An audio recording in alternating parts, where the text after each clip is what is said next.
Bon alors, la recette de la pâte à pizza.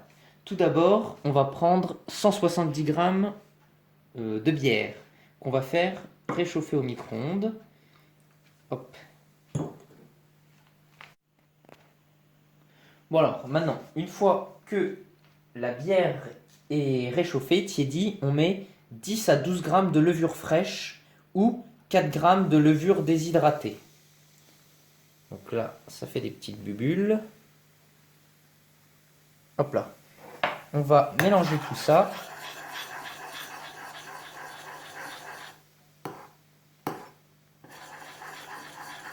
On voit que ça fait une belle réaction chimique.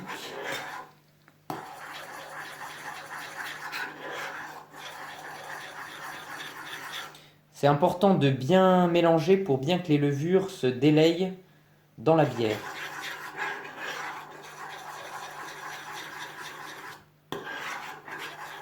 Hop. Et maintenant, on laisse faire effet les levures pendant une dizaine de minutes.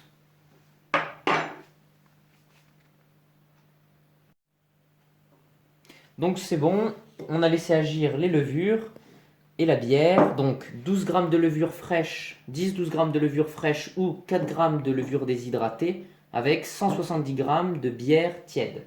Maintenant, on va mettre 250 grammes de farine avec une cuillère à café de sel, rase de sel, et on va mélanger rapidement tout ça, car il ne faut pas que le sel rentre en contact avec les levures. Voilà. Une fois que ça c'est fait, on met notre mélange bière et levure. Et maintenant, on utilise donc soit un robot, soit avec une spatule, ça marche pareil. Hop, nous on utilise le robot. Hop là.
Bon alors le mieux c'est de laisser pétrir la pâte pendant environ 15 minutes.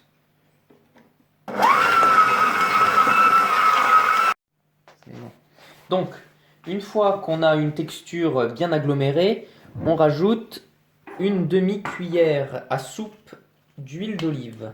On peut mettre une cuillère à soupe si on veut, mais voilà, une petite cuillère à soupe. Voilà, une demi. On met ça dans la pâte et on relance le robot pour, voilà, on va dire que ça fait 5 minutes, encore 10 minutes.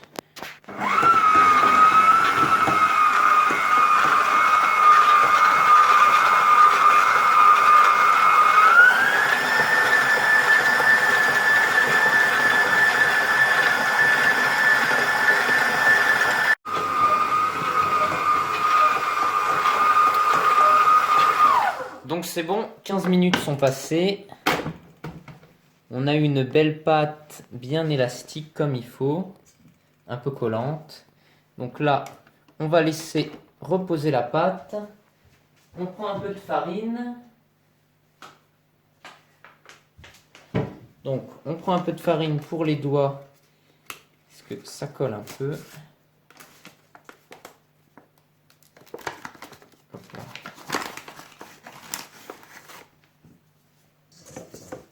Voilà.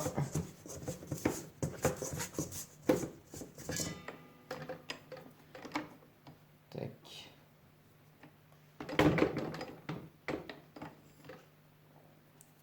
On va faire une belle boule.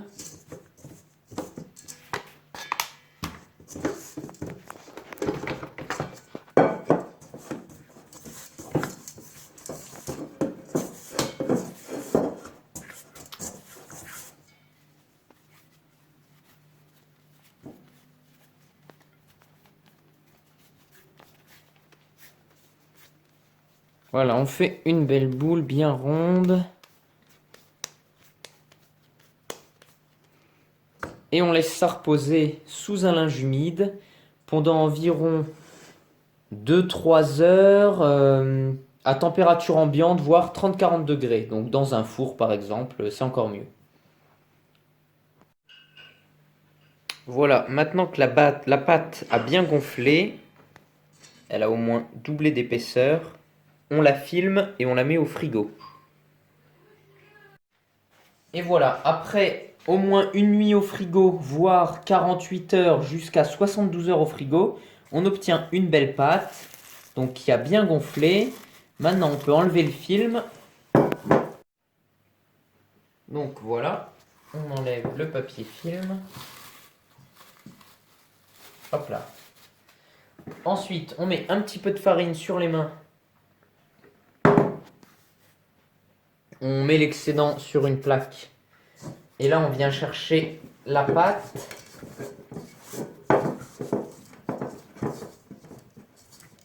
Voilà. On va bien prendre toute la pâte, on enlève l'excédent de farine. Et donc maintenant, ce qu'on va utiliser plutôt que de la farine, une petite technique pour rendre la pâte beaucoup plus croustillante, c'est de la semoule de blé fin. Donc maintenant, plus de farine, on met de la semoule de blé fin. Quand on va étaler notre pâte, quand on va la laisser reposer, ça permet vraiment de donner un petit côté croustillant. Donc moi, ce que je vais faire, c'est 2 pizzas. Donc je divise ma pâte en deux. Je fais 2 petits pâtons. 2 petits pâtons, voilà. Et on va les laisser reposer pendant au moins 2 heures avant d'utiliser la pâte. Le temps qu'ils reviennent bien à température, là, parce qu'on voit la pâte est froide. Donc elle colle pas, c'est normal. Mais elle n'est pas du tout élastique. Des paires de chaussettes sur ta... Je les mets sur... Non mais c'est bon, c'est fini, c'est bon. Donc voilà, une fois qu'on a nos 2 pâtons, on va les laisser reposer 2 heures avec un papier film, histoire qu'ils ne sèchent pas sans qu'ils soient trop proches. Voilà. Et là, 2 heures à température ambiante.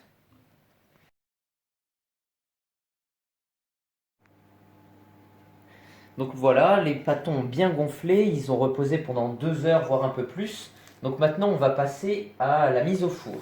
Donc, on utilise toujours de la semoule de blé fin, parce que ça donne un côté plus croustillant. On en met généreusement. Ça coule pas très vite. Voilà. Maintenant, on prend notre petit pâton. On peut compléter avec un peu de farine, histoire que ça colle pas sur les mains. Voilà. On prend notre petit pâton délicatement, car il faut essayer de garder les bulles d'air. On va appuyer au centre. Voilà, avec le poing. On essaye de garder des bordures un peu à la napolitaine. Maintenant, on étend un peu la pâte, on l'étire. Voilà.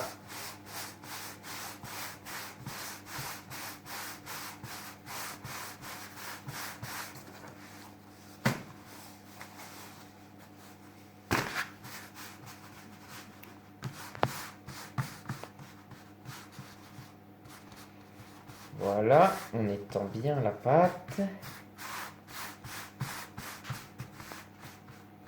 Une fois qu'on a fait ça, on se dépêche.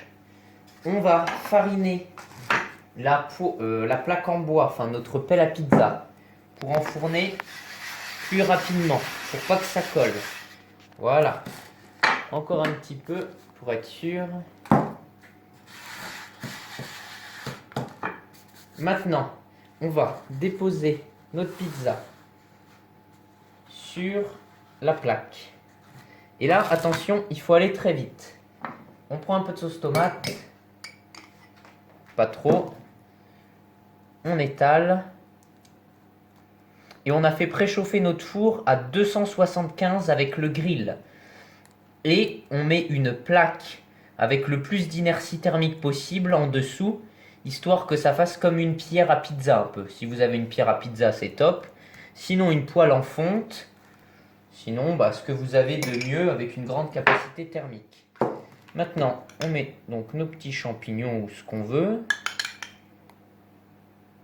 Voilà, nous on met des champignons. Ce qui est important, c'est d'aller assez vite.